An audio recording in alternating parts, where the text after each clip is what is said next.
If you're someone who likes to collect OCG cards as much as the English as me, you have probably browsed these Japanese websites and seen these really weird cards that you couldn't explain. They look like Mattel rares that we got here in the US, but they come from Core GX sets, and some of them can be from $30 to even $250 for a single card. And so today, guys, I want to explain to you what Japanese bendaban, or what Japanese vendor cards are, and explain to you why they are actually so rare, where they come from, and just how scarce and how hard it is to find a good condition. So I want you to sit back, relax, enjoy the video, and I hope you learned something new.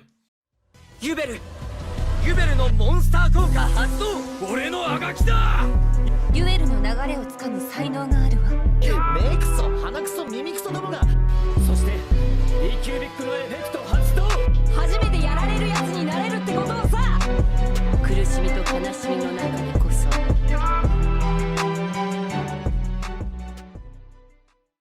Alright guys, this is VersaaCollectables. Welcome back to another video. And as you guys heard in the intro, we are going to be talking about bendaban, or vendor cards that only came out in Japan. I think this was something really cool and not a lot of people know about. On the Japanese end, it is like kind of covered a little bit, but over here on the west side in English, I don't think I've seen any videos about it. And like I always have people asking me about these cards, especially for me to like get them for them and kind of like do like a middleman thing. And yeah, I just kind of wanted to explain that to you guys, so let's get right into it.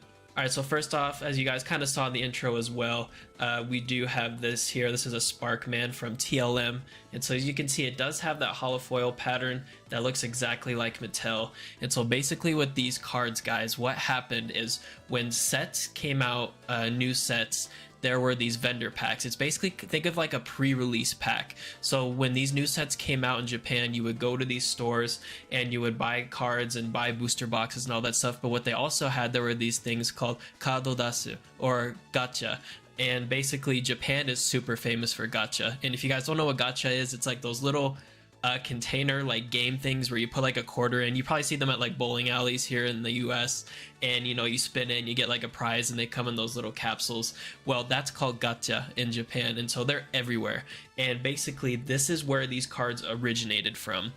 So basically, when you go to these events, or when these new releases came out, they would have these gacha things, and so you would pay money, you know, you would do the thing, and then you would get these packs that contain these kind of cards in here, and this is the only way you could have got those cards. And so for a reference of what sets these go from, so in the OCG side, it starts from Faro no Isan, which is the set right before Soul of the Duelist, all the way up until Force of the Breaker. They did these like gacha things where you could get these normal parallel rare cards that normally here in the TCG we only got them as common cards. So basically from that set on to Force of the Breaker, there were a lot of cards where instead of just the basic bland common, they kind of made these parallel cards to make them really special. And honestly, I really love it. I'm a big fan of the Mattel parallel kind of foiling. I don't know if it's like a very popular thing to like, but I really love them. And basically what makes these cards so special is not only that did they come from these kind of like exclusive gachas where, you know, you basically had to get lucky to get them. First off, these things are not around anymore. I've looked around and I've talked to other people, watched other videos, and these like gachas don't really exist anymore, at least the ones for these sets. So finding these cards from the actual machine is pretty much impossible. Even finding the loose packs that they actually come in, I've never seen one, and I look at it all the time on like online to try and look for these packs, and I can't find it.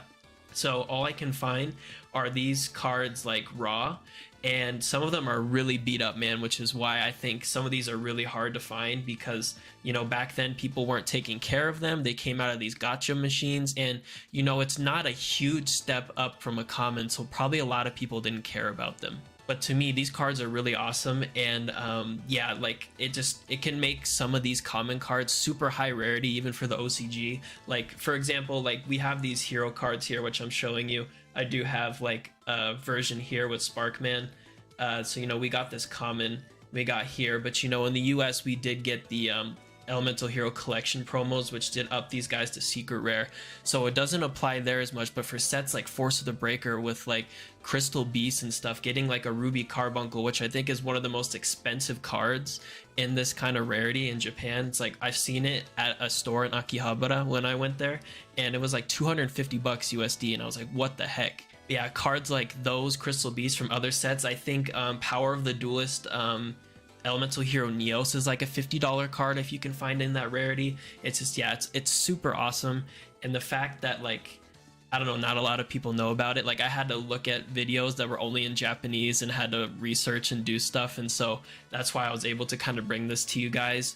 But yeah, it's just super awesome. Like, I recommend collecting these. They can be really high rarity cards for certain people's sets, and they're just really awesome. And especially with like this card like Clayman, like in this parallel rare, if you're looking to collect like MFO3 like Mattel cards, you might never find this card, so this could be like a good alternative if you want something that's pretty much exactly the same, that's way less of the cost, a little more easier to find.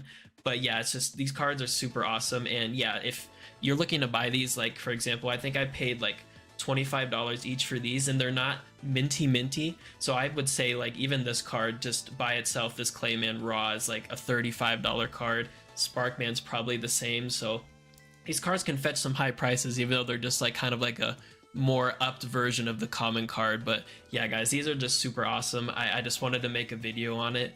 But yeah, if you guys want to collect these kind of things, I wish you good luck. You know, I'm gonna need them for my collection as well, and so if I ever find any like loose packs, or like if someone ever spots like this actual machine in Japan, like I would love to go there because this is so awesome. But yeah guys, just really awesome cards that you can get. So yeah, I really hope you enjoyed the video. It's pretty much all I had to say. Hope you guys learned something new, and make sure you like, subscribe, and come back and stay tuned for the next video. So peace.